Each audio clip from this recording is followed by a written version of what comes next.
Welcome to the Black Appalachian Coalition's podcast entitled Black Remembering, where we will bring to you the heavy and the hope across the Ohio River Valley. We want to remember who we are, where we've come from. We want to speak to the oral history of what we've done, what we've achieved. We want to speak to the ills that we have experienced while also finding solutions to those problems, those issues. We want to deal with the narrative that has kept us deeply rooted in despair. Now we want to punch through that narrative and stand up and say, we are remembering our Black past, and we are rooted, and we are here to stay. Welcome to Black Remembering. We hope that you find your place, your space, and your voice in this podcast. Hi, I'm Tanya Whitfield, and this is the Black Remembering Podcast, and I am their narrative organizer, and with me is Trevor, also known as Farmer Brown, the MC. He works with Food Chain, which is a really amazing organization in Lexington, Kentucky. Food Chain is one of these organizations that check all the boxes, which means they really do help the community. They help the children here. They help adults. They help families make sure they eat and they have healthy food. I can't wait for the grocery store to open up. We got one more year for it. I'm going to start asking him some percolation questions, and then we're going to get into the real fun of it, the meat part, as I call it. So how was it like growing up in Kentucky, and have you grew up anywhere else besides Kentucky? First, I'd like to say peace, Tanya. Thank you for letting me grace your content. This is a great opportunity. Yeah, coming up in Kentucky is, it's interesting. So I'm originally from Macomb, Mississippi, 80s baby. My mom was a retired school teacher now, but she taught at Bryan Station Senior, and so that's what brought us up this way. And I would say it's kind of a culture shock. I do remember visiting down south, they thought we didn't wear shoes up here. So the irony of that. But yeah, I had a great childhood. I didn't understand all of the little cultural nuances till I got a little bit older, but upon reflection, it was if you want to say, segregated culture here. But like I said, I had a lot of great friends, a lot of great connections, a lot of great memories. But it's definitely a cultural quagmire in this place we call Kentucky. And can you add a little bit more about your community, and if you want to compare Mississippi to Kentucky, if there's really a comparison in that? I would say most of my formative memories were here. I grew up in Northside Lexington, Marlboro. I used to run the streets out here, Marlboro, Winburn, Hollow Creek, Green Acres. Like I said, we obviously didn't have the internet coming up, so I came up at a time you knew all your friends' phone numbers by heart. We had this thing, it was almost like Voltron, where you didn't even have to call somebody. You see one person riding their bike up the street, next thing you know, about 10 of us out there mobbing. So we were always outside, always enjoying the outdoors. Video games came, I was around 8. But other than that, we was outdoors, baby, playing Peggy, Dino Man football, for people who don't know what that is, 21. We had a pretty good time. So like I said, I went to Northern Elementary. I know everybody at Northside knows about Northern, Bryan Station Middle, then Bryan Station High. Like I said, we were very close. So a lot of the friendships I have today started back then. Wasn't a lot of division as far as, in this area. And, we're doing music, chasing the girls around, obviously. But we had a good time. When I look back now, in relation to what's going on today, I can't complain. I can only wish that my kids had the majority of the experiences I was able to have. And that leads us to the next question, which you're kind of touching on a little bit. How has it changed? Which I just feel like that's such a simple question. So I always add to it how it was when you were growing up, going outside. You actually knew everybody's number. You knew how to talk to everybody. You were like, y'all were just there. Nowadays, it's a whole different vernacular. I would just want to see how you see it as from when you were growing up. Now you are a little older.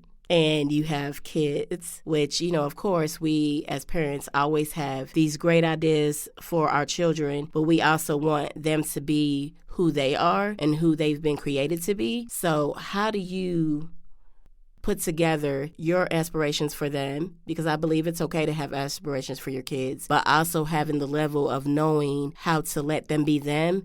And then especially with you being a teacher, I'm pretty sure you have a different vernacular of how you would explain that. This isn't a simple question. I'll start my story at high school. So I started Burn Station when I was 14. At that time, like I said, Lexington was kind of segregated. You kind of ran with the people you ran with, which was cool. It wasn't contentious. And I also used to play youth sports, and so you develop a lot of friendships and connections through that. I also started doing music, which is a big part of my story, but I imagine we'll get to that later. But my friends and I, Mino Slick, Pro, KY Finest, we started a group back in 1995, Bonafide Circle at Burn Station High School. I remember a time, and this is going to your question of the change, we used to go to Best Buy, buy the little blank tapes, cassette tapes, and see, these kids don't even know what cassette tapes are. We go buy blank cassette tapes. We used to sell newspaper subscriptions, so that was my first job at 14. We sell newspaper subscriptions door to door for the Herald Leader. We get our little money together, get our outfits and pay for studio time. So we used to print our little tapes up, sell them $5 a whop. Like, we walk around school with hundreds of dollars selling tapes. And so early on, we understood the entrepreneurial concept, and I remember parties. I don't like to put people in color boxes, but I remember parties would be homogenous. It would just be the bros and the sisters from around where we were at, versus now, a lot of the kids, a lot of the talent, I don't think they have a lot of experiences where it's just people in the communities or spaces they're in. I'm not going to say it's bad or good, but I do think every group of people should have a safe place where it's just people within their community, and it helps you to contribute better to the broader table. But if you don't have your own space where you can be appreciated just for who you are, I do think that makes a difference. In my modest observation, I do feel like a lot of the young people I come across are withdrawn. There's a lot of dependence on, I'll say, social media validation versus just person to person. That does concern me looking in the future. What does 2040, 2050 look like? If a person isn't socialized early, doesn't have common experiences early, you're going to lose a sense of who you are. And so I do think that was a great advantage of my upbringing coming up in the 80s and 90s, of just being able to get grounded in just who I am. Like as an adult, like I love who I am. Like no room I'm going to be in is going to make me feel less than. But all of that comes from coming from a solid community, if that makes sense. That definitely makes sense, because I just think about my upbringing and just being able to, I'm so glad I'm from the old school, 80s baby myself. So I definitely understand that. So now this question is an environmental question about the air quality and things like that. But I also am going to add, because you are in agriculture, the food aspect of that too, because as we've discussed before, they do go hand in hand, as I would say, like peanut butter and jelly. You can't have one without the other. So I'll let you speak to that. Okay, so once you get some good questions, Tanya. So growing up, I know all the North Side cats know about Farmer Brown, behind Hollow Creek and Wimburn. So you have to be from here to understand that. Farmer Brown with the three-eyed dog, right? So he used to run back there before football practice. Saying that to say, even over there, there's a place called Transylvania Baseball Field for people that might not be in Lexington. That used to be the trails.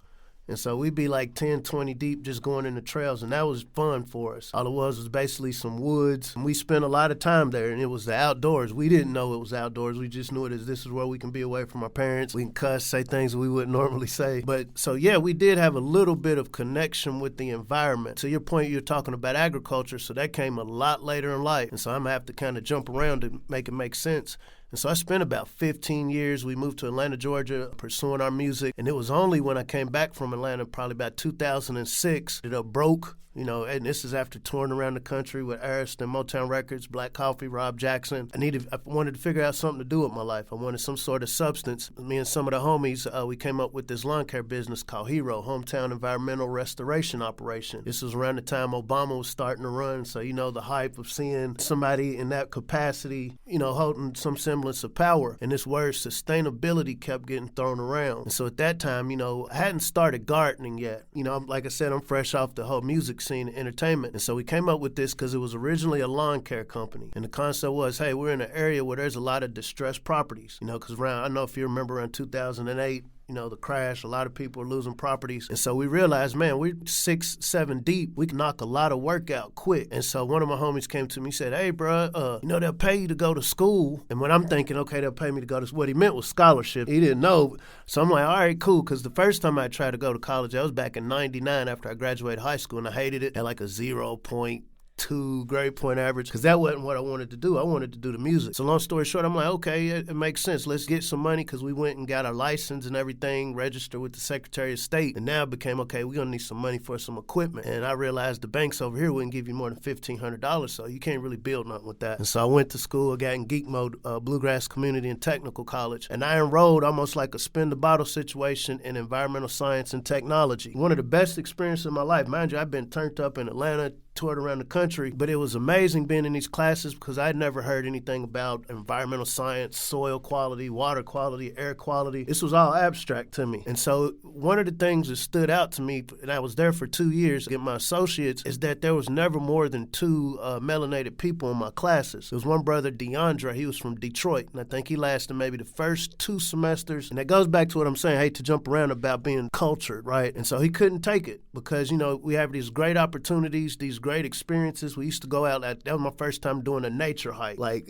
by this time I was in my mid-20s, that was my first time doing a nature hike. I'm like, wow, why hadn't I been doing this the whole time? And so fast forward, it stuck in the back of my head. And mind you, we were still pursuing like the lawn care. But I'm just like, wow, as amazing as this is, I wish more of us could experience this. Because like you said, and to break it down, more than 51% of all jobs in North America have some sort of environmental or agricultural connection. We can't separate ourselves from the land. And so to understand our history of how this country was built, our ancestral contribution, it was all about having a relationship with the land. And so doing that, it triggered me like, okay, where can I take this deeper? And so I got an opportunity to get a scholarship, a STEM scholarship to a HBCU. So in my mind, we'd always known K-State as the party school, right? We always used to go up there for the partying. At that time, it was ag, food, and environment. And by this time, this was 2013. So I got a scholarship. Like I said, I went on geek mode. I ended up with like a 3.0 at BCTC. This is just in geek mode thinking, okay, yeah, I'll do this so we can get some money to get some lawn care equipment, right? Didn't get the lawn care equipment yet, but I got the scholarship. And so I was able to enroll there. Thanks to Links Incorporated, got another scholarship with them, enrolled in Ag, Food, and Environment. And that's what I got my Bachelor's of Science in. And once again, even going to the HBCU, I noticed like, wow, these classes aren't very diverse. It wasn't a lot of melanated people. And the ones that were there, and I made some great friends,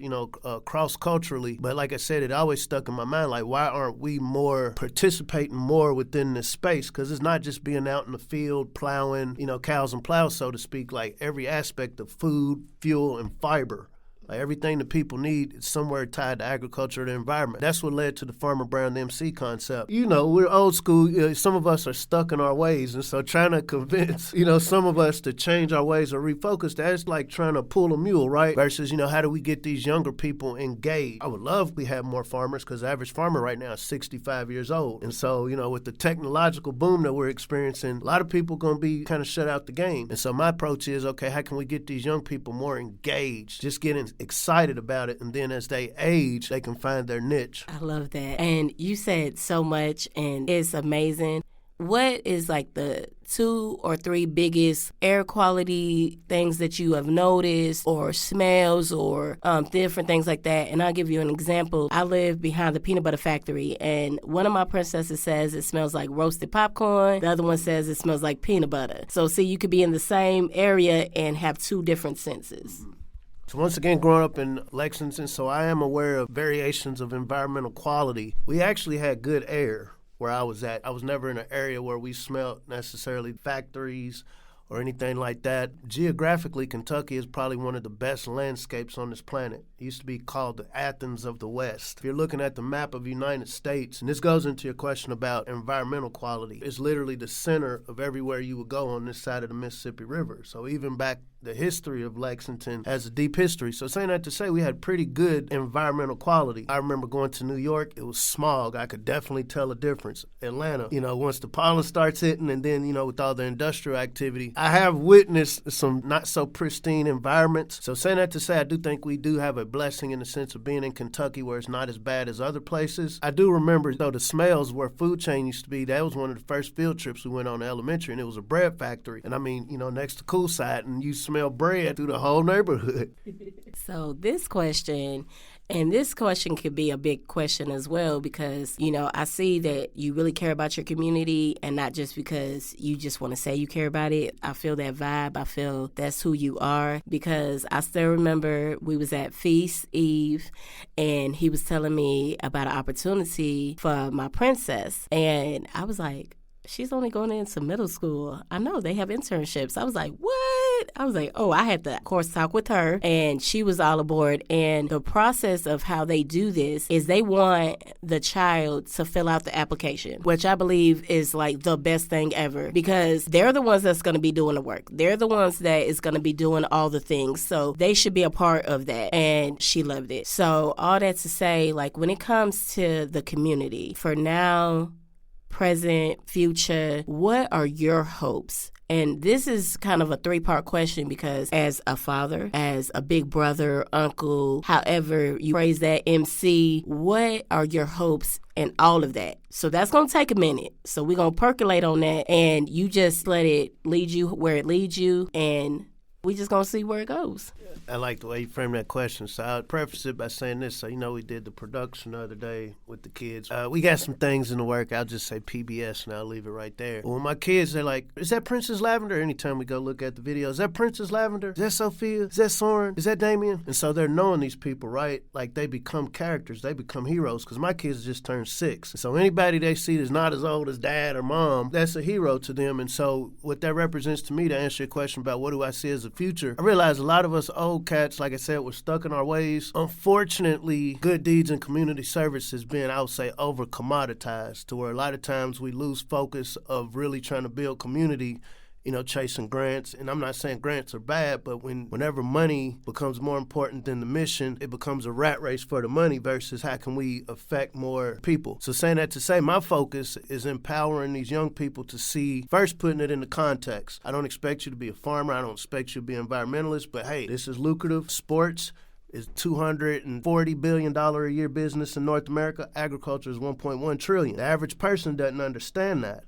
Entertainment, TV is like $188 billion. And I encourage the listeners to fact check me. I always want somebody to fact check me. Don't just take somebody's word for it. But everybody has to eat. All of us don't have the same taste as far as music or entertainment. And so being able to try to contextualize that to the kids and just creating situations like we're saying the food chain, our whole goal is we have like the first aquaponics farm in the state of Kentucky. It's amazing. We can grow all year round. Doesn't matter the temperature, and we're literally growing food. And so when young people see what they can do with their fingers, whether you're talking about growing a plant, whether you're talking about writing a book, creating a song, creating content, that builds their not only their character, it builds their confidence. So my thing is, if we have more confident, competent young children with character, because you can have this intelligence and competence, but we have to have character, we have to have purpose. This is how we fix our conditions. And there's nothing that exists that can stop us from doing that. It's when we jump into the rat race of trying to compete for the dollars, many times, unfortunately, when things get thrown off. And yes, it is absolutely true. We need money to oil the machine, right? So it's not an anti-money thing, more so than money is a tool. Money isn't the goal. Money is a tool to achieve the goal. And so just trying to articulate that to these young people in a way that makes sense to them. Like, don't take my word for it. Just let me lay this out on the table for you to see and put your spin on it. We're a spicy people. We add spice to everything, right? And so I understand across the board of the 390 million people in North America stand to benefit from this young, I ain't gonna call them swagged out, but this younger generation of what I would say spice people, add spice to it. And when you add that spice, you bring more value to it. So even if you're looking at it from an economic standpoint, when you think about the impact rap music has had on planet Earth, it is one of the biggest exports from North America, rap music. I remember when I first started my Farmer Brown research, what does rap music got to do with agriculture? I was like, when you turn on the TV, just about every commercial, every product being sold to you has a hip-hop beat behind it. When you think about the last 3 presidential elections, who are the icons that they went to try to get the buy-in from the people? It was the entertainer. And so my concept is, and it ain't about the music, like I got bars, right? But it's not about the music, it's about adding spice, adding flavor, making it colorful. When you do that, you're enhancing the whole system. I know some people are offended by it, which I don't care, but sometimes medicine's bitter sometimes. But saying that to say, if you can get that spice, if you can get that excitement from these young people, I don't want to promote to kids getting this mindset of constantly asking, hey, can you help me? Can you give me? Let me show you what you can make. Let me show you what you can do. Let me show you all of these different options around you. And then once you've developed your product or service, I can point you to where the bags are. But start with something that's legitimate and tangible first. And so, like I said, I know the UN has the UN 2030 agenda. There's so many agendas going around, which in many cases are based around climate and environment. So right now, this is, I ain't gonna say the best time. There's a window of opportunity, but it's closing.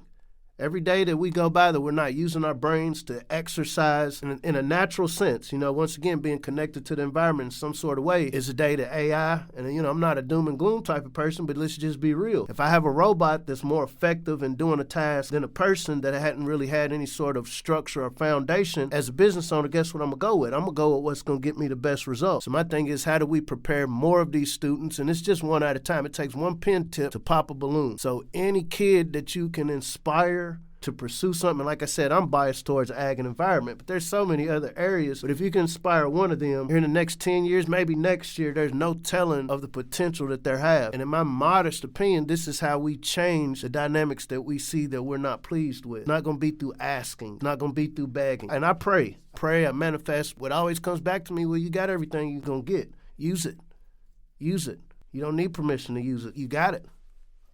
As a teacher, as a parent, my thing with my kids, I know my kids are, once they get older, they're going to listen to their peers more than dad or mom. So it's like, while I got the breath to speak, a little bit of movement in my body, can I inspire one of these kids that are then going to inspire one of my kids to then inspire somebody else's kids, and it creates a domino effect.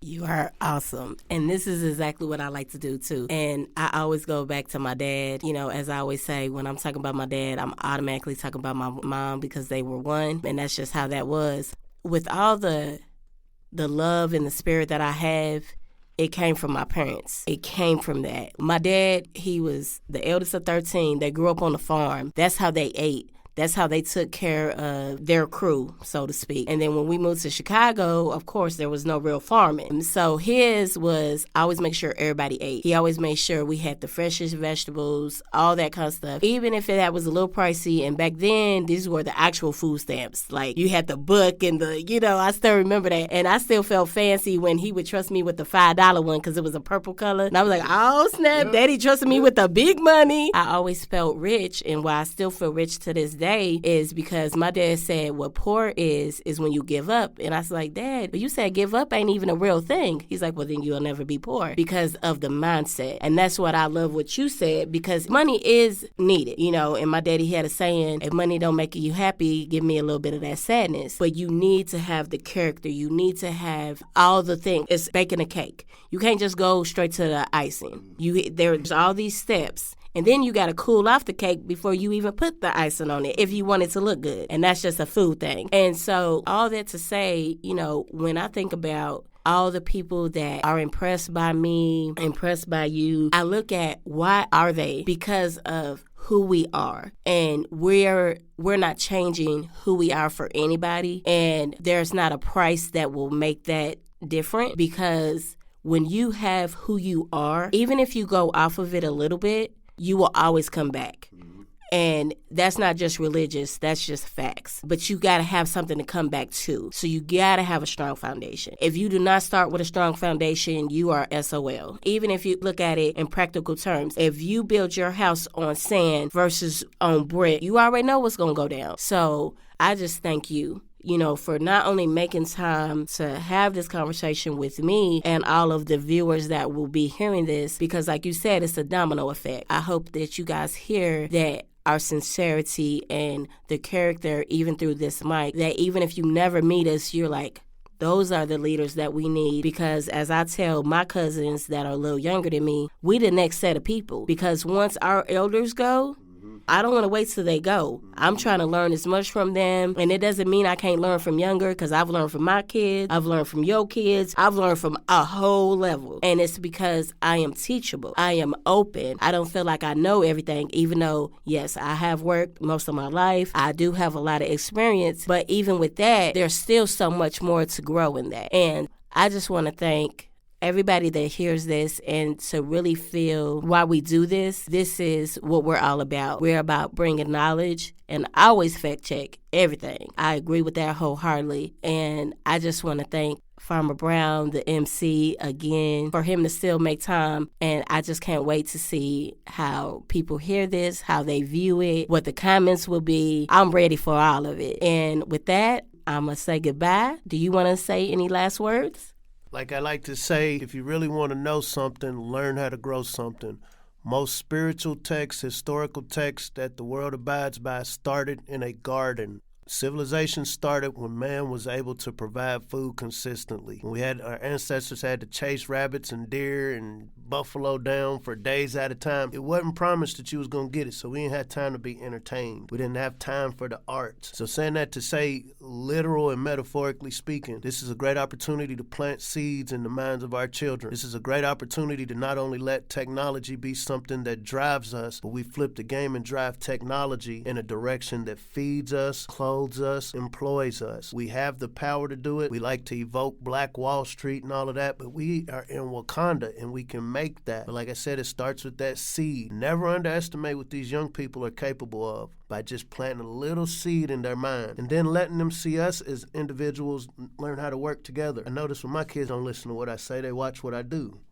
And so, Dad, you can tell me this, that, and the third, but do I see you working with somebody else doing it? Do I hear you saying one thing behind closed doors and then going out in public doing another? No. So all of us have the power to be consistent, and it's not a money thing. It's not a status thing. It's just purpose, being on code, a common focus of how do we feed the most people. I don't care if you have a mansion or not. I don't care if you have nice stuff. The thing is, everybody on this planet of 8 billion people has a right to eat. Right now, there's 1 billion people on planet Earth that have no food. They're food insecure. So if nothing else, that is a target that if we can get a critical mass of our people, 2 million farmers in North America, like I said, the average one is 65. So they're going to be aging out. The biggest farmer, and I hate to talk, but I need to throw these facts on here, the biggest farmer in North America is Bill Gates. And he doesn't ride in tractors. He's a tech person. And so what I like to tell these kids, okay, if you're good at a video game, you're good with this technology, use that same part of your brain to figure out how do you feed these food insecure people. And when you do that, there's so many other lessons that come along. And I'm saving y'all a couple of stacks going to college by just planting a seed, learn how to grow it, and watch the process.